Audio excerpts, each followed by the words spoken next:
Yes sir. ఇక ఆయుధాలు వదిలేస్తాం అంటూ మావోయిస్ట్ పార్టీ సంచలన నిర్ణయం తీసుకుంది సార్. సాయుధ పోరాటాన్ని తాత్కాలికంగా విరమిస్తున్నట్లు అభయ్ పేరిట ఒక ప్రకటన వచ్చింది సార్. అమిత్ షా పదే పదే చెప్తూ ఉన్నారు కదా సార్, మార్చి 31, 2026కి నక్సల్స్ రహిత భారతే లక్ష్యము అంటూ. ఈ మధ్యకాలంలో చూస్తున్నాం కదా సార్, చాలా ఎన్కౌంటర్స్ జరుగుతూ ఉన్నాయి, భారీగా మావోయిస్ట్ పార్టీ నష్టపోతోంది, చాలామంది మావోయిస్టులు వందల సంఖ్యలో చనిపోయిన పరిస్థితి. ఎందుకు సార్ ఈ నిర్ణయం తీసుకున్నట్టు మావోయిస్టులు? సో తీసుకున్నారో లేదో ఇంకా మనకు తెలియదు, ఎందుకంటే ఇప్పటికీ పోలీసులు ధృవీకరించలేదు. మీడియాలో ఇంటెలిజెన్స్ వర్గాలను ఉటంకిస్తూ వస్తున్న వార్త ఏంటంటే, ఇలా అభయ్ పేరిట, అంటే మల్లోజుల కోటేశ్వరరావు అలియాస్ కిషన్జీ సోదరుడు మల్లోజుల వేణుగోపాల్ అభయ్ అని, సో ఆయన పేరిట ఒక ప్రకటన, ఒక లేఖ వచ్చింది అని. బట్ స్టిల్ అది ఇంటెలిజెన్స్ వర్గాలు ఆ లేఖ నిజమే అని ధృవీకరించాయన్నది మీడియాలో వార్తా కథనం. కానీ ఇప్పటికీ అధికారికంగా కేంద్ర ప్రభుత్వం కానీ ఏ రాష్ట్ర ప్రభుత్వం కానీ దాన్ని ఇంకా ధృవీకరించలేదు. ఇది మొదటిగా మనకు కేవియట్.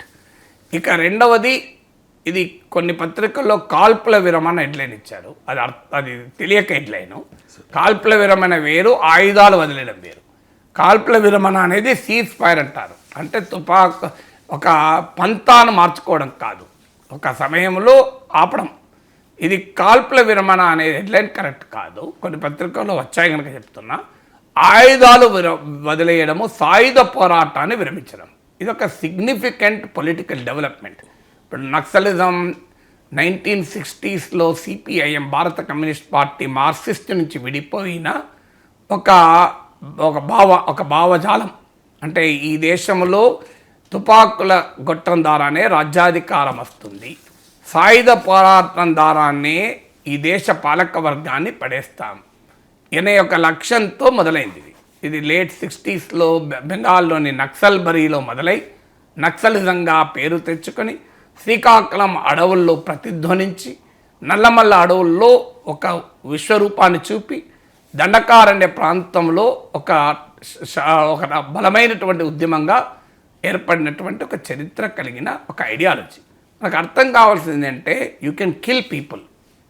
ఇవాళ అధికారంలో ఉన్న కేంద్రంలో ఉన్న మోడీ ప్రభుత్వం, మాకు బలం ఉంది, మాకు సైన్యం ఉంది, మాకు పోలీసులు ఉన్నారు, మాకు ఫిరంగులు ఉన్నాయి, మాకు తుపాకులు ఉన్నాయి, మేము అంతం చేస్తాం మావోయిస్టులని అమిత్ షా అంటున్నారు. మార్చి 31 డెడ్లైన్ పెట్టుకొని. You can kill A person, you cannot kill an idea. ఇది అమిత్ షాకి అర్థం కావాలి, కేంద్ర ప్రభుత్వానికి అర్థం కావాలి. మీరు ఒక మనుషుల్ని చంపగలరు, ఆయుధాలను నిర్వీర్యం చేయగలరు, ఒక ఆలోచనను ఎవరూ చంపలేరు. ఇది గుర్తుపెట్టుకోవాలి. ఆ ఆలోచనకు అనువైన రాజకీయ సామాజిక పరిస్థితులు వస్తే ఆలోచన మళ్ళీ జీవం పోసుకుంటుంది. అందువల్ల రావాల్సింది ఆలోచనలో మార్పు. ఇవాళ ఒక మంచి అవకాశం, ఆలోచనలో మార్పును మేము ప్రదర్శిస్తున్నామని మావోయిస్ట్ పార్టీ ముందుకొచ్చింది. అంటే దేశం ఎదుర్కొంటున్న అతిపెద్ద అంతర్గత భద్రతా సవాల్గా కేంద్రం చెప్తుంటుంది, the biggest national security challenge అని.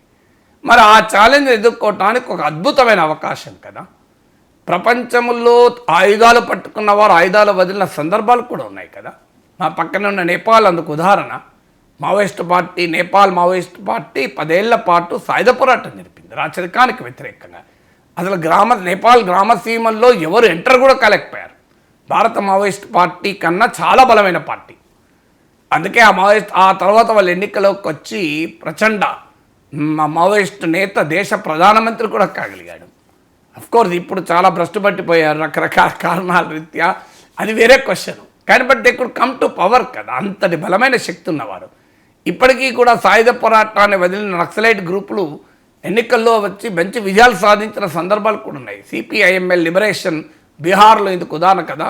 మీకు దీపాంకర్ భట్టాచార్య నాయకత్వంలో ఇవాళ బీహార్లోని మహాగఠబంధన్లో ఒక బలీయమైన శక్తి. లాస్ట్ 2020 అసెంబ్లీ ఎలక్షన్లో ఆర్జేడీ కన్నా కూడా బెటర్ స్ట్రైక్ రేట్ కలిగినటువంటి పార్టీ.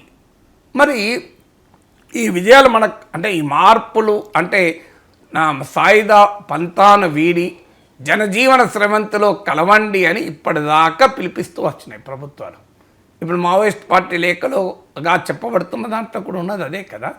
ప్రధానమంత్రి, హోంమంత్రి, ప్రభావిత ప్రాంతాల ముఖ్యమంత్రులు పదే జనజీవన స్రవంతులు కలవండి అని పిలిపిస్తున్నారు, మేము ఆ పిలుపుకు స్పందిస్తున్నాము అన్నారు. ఇది మంచి అవకాశం, మీరే కదా అడిగింది ఇప్పటిదాకా. మరి వాళ్ళు స్పందించినప్పుడు మేము వాళ్ళని మేము కాల్చిపడేస్తాం అంటే అది కాల్చిపడేయడంతో సమస్య పరిష్కారం కాదని చరిత్ర చెప్పిన సాక్ష్యం. 60 ఏళ్ళుగా కాలుస్తూనే ఉన్నారు కదా, 60 ఏళ్ళుగా 1960s నుంచి మొదలుకొని 60 ఏళ్ళుగా కాలుస్తూనే ఉన్నారు, కేసులు పెడుతూనే ఉన్నారు. సికింద్రాబాద్ కుట్ర కేసు నుంచి మొదలుకొని అన్ని కుట్ర కేసులు పెట్టారు కదా. ఏం జరిగింది? ఇంతవరకు ఆపగలిగారా? తగ్గించగలిగారు. డెఫినెట్గా భారత రాజ్యానికి ఉన్న ఆయుధ శక్తి ద్వారా మావోయిస్టులను బలహీనపరచగలిగిన మాట నిజం. కానీ నేను మొదటి నుంచి నేనే కాదు, అనేక ప్రభుత్వ కమిటీలు నివేదికలే చెప్పాయి. Left wing challenges in the development challenges in the left extremist affected areas అని ఒక పెద్ద నివేదిక ఉంది. బాలగోపాల్ లాంటి మేధావులు, సుఖదేవ్ తోరట్ లాంటి సామాజికవేత్తలు సభ్యులుగా ఉన్నటువంటి నివేదిక అది గూగుల్లో దొరుకుతుంది. మీరు అక్కడ నుంచి మొదలుకొని ప్రతి ఒక్కరూ కూడా దీన్ని ఒక సామాజిక ఆర్థిక సమస్య అని ఈవెన్ అమిత్ షా కూడా అంగీకరించారు కదా. అలాంటప్పుడు ఒక ఐడియాను కాల్పుల దానే నేను అంతం చేస్తాను అని రాజ్యం అనుకుంటే అది అవివేకమవుతుంది, భవిష్యత్ తరాలకు అన్యాయం అవుతుంది. ఎందుకంటే ఇది ఒక మావోయిస్టుల లేకే నిజమైతే ఒక అద్భుతమైన అవకాశం. వాళ్ళు ఏమంటున్నారు, మేము సాయుధ పోరాటాన్ని విరమించడం. చర్చలు వేరు, ఇదివరకు చర్చలు వేరు, ఇప్పుడు చర్చలు వేరు. రాజశేఖర రెడ్డి ప్రభుత్వ హయాంలో కూడా చర్చలు జరిగాయి. ఆ చర్చల ప్రతిపాదన వేరు. ఆ చర్చల ప్రతిపాదనలో మేము సాయుధ పోరాటాన్ని విరమిస్తామని ఎప్పుడు చెప్పలేదు మావోయిస్ట్ పార్టీ. మావోయిస్ట్ పార్టీ చరిత్రలో మొదటిసారి అంటున్నారు ఇదే నిజమైతే. ఇప్పటిదాకా అన్నది ఏంటంటే మేము ఆయుధాలు కూడా పట్టుకుంటామన్నారు, అక్కడే చర్చ నడిచింది. మేము కాల్పుల విరమణ మాత్రమే పాటిస్తాం, కొన్ని సమస్యల పైన చర్చిద్దామన్నారు. అందువల్లనే రాజ్యానికి అనుమానం ఉండేది, వ్యూహాత్మకమే కావచ్చు, ఎదురు దెబ్బలు తింటున్నారు కనుక తిరిగి బలాన్ని పుంజుకోవటానికి చేస్తున్న ఎత్తుగడే కావచ్చు అని అనుమానం ఉంది. కానీ ఇప్పుడు వాళ్ళు సాయుధ పోరాటాన్ని వదిలేయడానికి సిద్ధపడుతున్నారు. ఇదే నిజమైతే, లేక నిజమైతే బ్రహ్మాండమైన అవకాశం. సమాజం గౌరవించేటువంటి వ్యక్తులతో కూడిన ఒక బృందాన్ని ఏర్పాటు చేసి అటు ప్రభుత్వానికి ఇటు మావోయిస్టులకు కాస్త కాన్ఫిడెన్స్ ఉండేటువంటి వాళ్ళను ముందు పెట్టి మీరు ఒక ప్రక్రియ మొదలు పెట్టండి. మావోయిస్ట్ పార్టీ అడుగుతున్నది ఏంటి, లేక నిజమైతే మళ్ళీ చెప్పేది, ఒక 4 రోజుల సమయం ఇవ్వండి, మేము మా పార్టీని కూడా సమాయుక్తపరచాలి అని. ఎందుకంటే ఇవాళ పుట్టకోరు చెట్టుకోరుగా ఉన్నారు రాజ్య నిర్బంధం వల్ల. వాళ్ళు కూడా మాట్లాడుకోవాలి కదా. సో వాళ్ళు కన్విన్స్ చేసుకోవాలి కదా తమ క్యాడర్స్ను. ఆయుధాలు వదిలేస్తామని నాయకత్వం నిర్ణయం తీసుకుంటే కింద వాళ్ళు వదిలేకపోతే అనార్కీ క్రియేట్ అవుతుంది. అది రాజ్యానికి మంచిది కాదు, సమాజానికి మంచిది కాదు, మావోయిస్టులకు కూడా మంచిది కాదు. అందువల్ల వాళ్ళ కన్సెన్సస్ ఏకాభిప్రాయాన్ని తమ పార్టీలో తెచ్చుకోగలగాలి. అందుకు రాజ్యం కూడా అవకాశం ఇవ్వాలి, ఫెసిలిటేట్ చేయాలి. సో అందువల్ల కేంద్రము రాష్ట్ర ప్రభుత్వాలు తక్షణం స్పందించాలి. ప్రజల పట్ల నిబద్ధత కలిగిన, సమాజంలో గౌరవం ఉన్న, అటు రాజ్యము అనుమానించని, ఇటు మావోయిస్టులు అనుమానించని వ్యక్తులు చాలామంది దేశంలో ఉంటారు. వాళ్ళతో కూడిన ఒక బృందాన్ని ఏర్పాటు చేసి ఈ మొత్తం ప్రక్రియ అంటే మావోయిస్టులు ఆయుధాలు వదిలేసి జనజీవన స్రవంతిలో కలిసి ప్రజా ఉద్యమ పంతాను ఎంచుకునేంత వరకు, ఈ ప్రక్రియ పూర్తయ్యేంత వరకు మానిటర్ చేయొచ్చు. ఇది అసాధ్యం కాదు కదా. సో ఇది రాజ్యానికి ఆ చిత్తశుద్ధి ఉండాలి. మావోయిస్ట్ పార్టీ చిత్తశుద్ధి కనుక ఉంటే ఈ సమస్యకు శాశ్వత పరిష్కారం దొరికే అవకాశం ఉంది. శాశ్వత పరిష్కారాన్ని, రాజకీయ పరిష్కారాన్ని వదిలేసి సాయుధ పరిష్కారాన్నే రాజ్యం కోరితే మావోయిస్టులకు మీకు తేడా ఏంటి? ప్రజలు ఎన్నుకున్న రాజ్యం కదా మనది, డెమోక్రటిక్ రాజ్యం. అవకాశాన్ని తీసుకోవాలి కదా. వాళ్ళు రాజ్యాంగాన్ని నమ్మని వాళ్ళు సాయుధ పంతా ఎంచుకున్నారు, వాళ్ళు మారుతామంటున్నారు. మీరు సాయుధ పంతా రాజ్యాంగం మీరు ఎంచుకున్న వాళ్ళు కాదు కదా, మీరు రాజకీయ పంతాన్ని ఎంచుకున్నారు కదా. అందుకొరకు పాకిస్తాన్ లాంటి శత్రు దేశాలతో కూడా చర్చించారు కదా. ఈశాన్య భారతంలో ఎన్ని సాయుధ మూకలతో మీరు చర్చించలేదు, సాయుధ సంస్థలతో ఒప్పందాలు ప్రభుత్వాలు కుదుర్చుకోలేదు.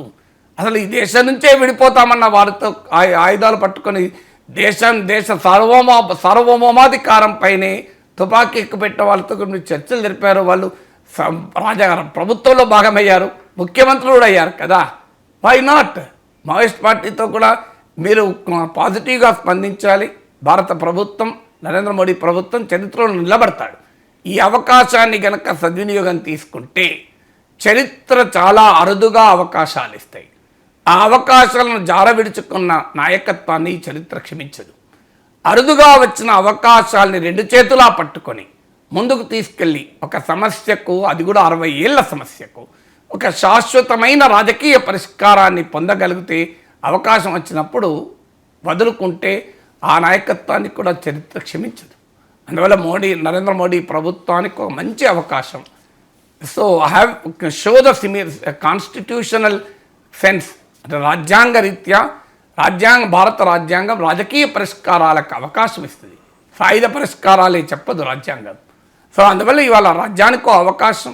ఈ లేఖ నిజమే అయితే మావోయిస్ట్ పార్టీ సాయుధ తిరుగుబాటునే వదిలేస్తే ఒక పెద్ద ఐడియాలజికల్ చేంజ్ వైపుగా భారతదేశంలో ఉన్న మావోయిస్టులు ముందుకు వస్తే అందరం అడుగుతున్నదే కదా.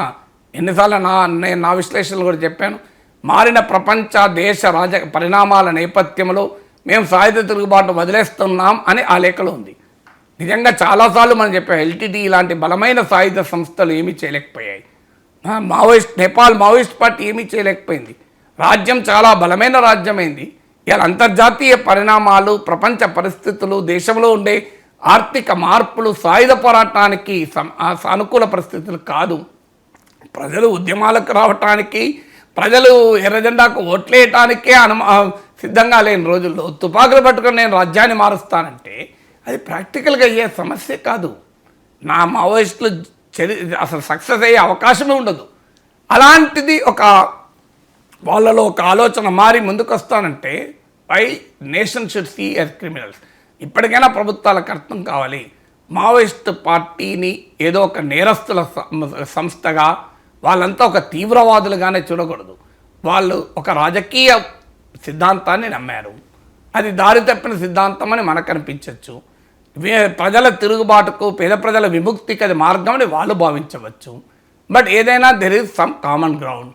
అది కామన్ గ్రౌండ్ ఏంటంటే వారు ప్రజల కొరకే మేము తుపాకీ పట్టామంటున్నారు, రాజ్యం కూడా ప్రజల కొరకే వాళ్ళని అణిచివేస్తామంటున్నారు కదా. మరి ప్రజలకు మంచిది కదా తుపాకులు మొత్తానికి వాళ్ళు వదిలేస్తే. గవర్నమెంట్ షుడ్ వెల్కమ్ ఇట్ కదా.